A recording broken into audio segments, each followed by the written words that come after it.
Merong mag-anak ang nakatira sa bukid. Yung tatay nila na si Cardo, nagtatrabaho sa malayong bayan. Yung mag-ina ni Cardo lamang ang naiiwan doon sa may bahay kubo niya. Araw-araw yon. Isang araw, inaya ng asawa ni Cardo yung anak nilang 18 years old na dalaga na maghukay ng kamote sa likod bahay. Habang naghuhukay yung mag-ina, tuwan-tuwa naman yung asawa ni Cardo na nakakahawak ng kamote. Tawa ng tawa.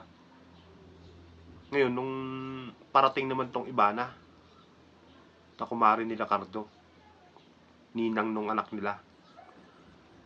Oh, mare, tuwan-tuwa ka dyan sa kamote na yan. Ano ba yan? Ano bang nakakatuwa dyan? Ikaw naman, mare, huwag ka maingay. Baka marinig tayo ng inaanak mo. O sige, dito tayo. Ba't ano ba yan? Pag kumahawak kasi ako ng kamote, maring iba na, naalala ko yun sa kumpare mo. Grabe. Talaga? Sabi niya. Bakit? Ito, may ugat-ugat, tapos may lupa-lupa.